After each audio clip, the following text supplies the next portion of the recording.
I'm on the Tehama Bridge, where behind me you can see a number of vehicles and trailers that are halfway underwater. Some of them were actually going into the water, trying to recover some of the stuff that they lost. As you can see, crews have already started demolishing what's left here at the old school site off of Pearson Road. Take a look. You can see the tire marks on the road here. You can see damage from the car with pieces on the ground, and you can see tire marks also on the curb near the fire hydrant, ultimately where this driver crashed.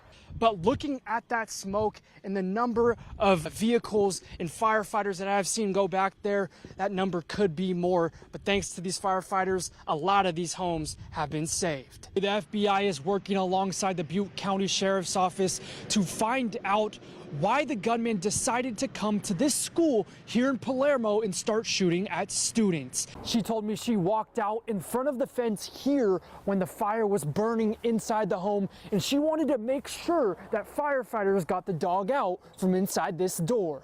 He says they were told to go out one way, and that was going south towards Chico. But he says that way wasn't safe, so he led people north towards Campbellville. This hat says, "Don't be that idiot." Now, this is what Sheriff Honey told us in our last interview with him during the Thompson fire. Devastation this morning as an early morning fire completely burned this home. They're making 30 to 35,000 pancakes. That is a ton of pancakes. And you got the sausage too and all that. I got my plate ready.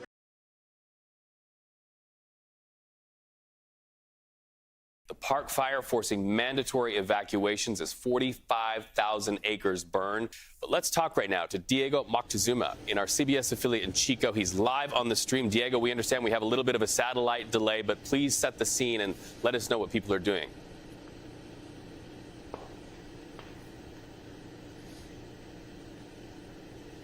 Yes, I'm on Cohasset Road, just off of Sycamore Valley Road, which you can see behind me here. This is north of Chico. Now take a look as I'm going to step out of the camera and show you a lot of this smoke and hot spots that you can see right here.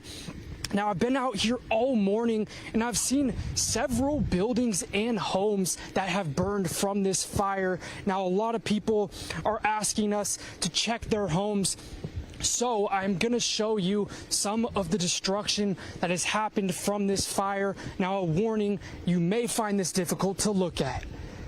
This is video from around 7:30 a.m. this morning that I took in the residential neighborhood of Sycamore Valley Road. You could see a number of homes destroyed by this park fire. Now, I counted at least 5 homes just here on Sycamore Valley Road alone that burned down.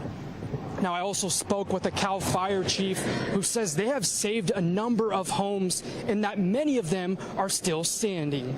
Now, Cal Fire has not officially reported anything in terms of total buildings or homes destroyed. But right now we know this fire has burned at least 45,550 acres, and it is 3% contained. There are dozens of zones under evacuation orders right now, hundreds of people forced out of their homes. Now, this fire has already burned through this area where I'm at again on Cohasset Road, but there are plenty of firefighters, going back and forth here on Cohasset Road and Sycamore Valley Road just behind me here, making sure that these hotspots are good and that no other fire sparks here and spreads even more. Now, one evacuee who I talked to says he actually stayed behind and worked to save his home. Yes, he is a firefighter. He says that he knows just about all of his neighbors in this area here on Sycamore Valley Road got out safely. Live in Butte County, I'm Diego Moctezuma. Diego, thank you so much for that picture and the frantic rush to save homes, and we're so sorry for those who've lost their homes.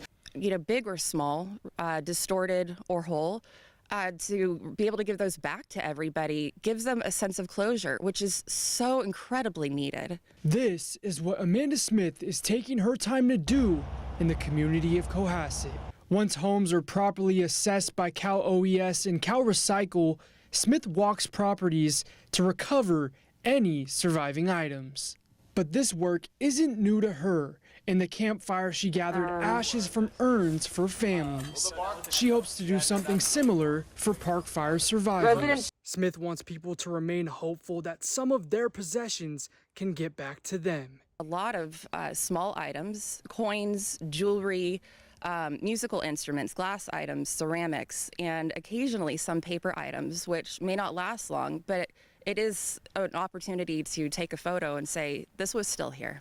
Smith says she follows all of Cal OES and Cal Recycle guidelines. Of course, there are many safety hazards to look out for, like making sure to not spread debris from one property to another. Her and Frank DeTiro, who lived here, tell me they have already found about $10,000 to $15,000 of items. DeTiro says he is thankful to get some of those memories back. She has found some family heirlooms that are irreplaceable, and my coin collection and some things that my kids have made. And now they want to find one of his most important memories, his antique engagement ring.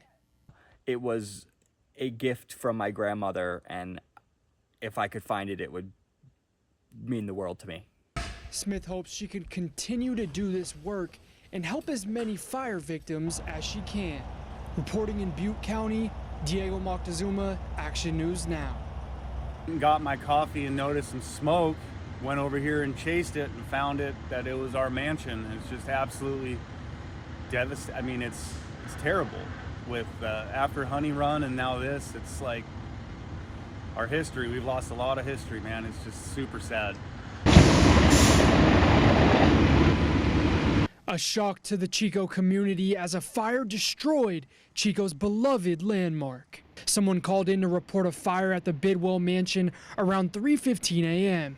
This is video I took when I first got on the scene around 4 a.m. Chico Fire says the call was about an illegal burn and a person was seen leaving the area at the time of the fire. First responders described that person as white.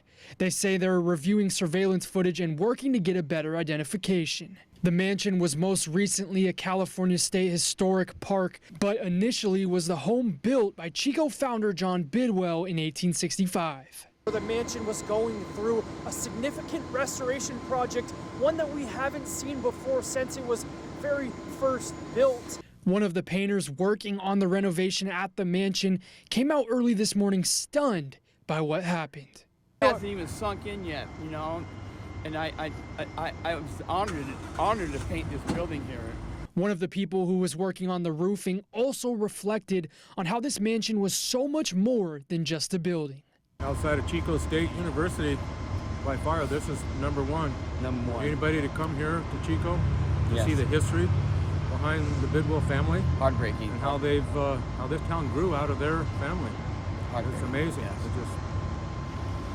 I can't believe it. Yeah. Chico Fire worked to knock down the flames, but because this property is a state park, CAL FIRE will lead the investigation into how this fire started. State Park says they did remove some important artifacts from the mansion during the restoration work, but about 90% of it was inside and was lost to the flames.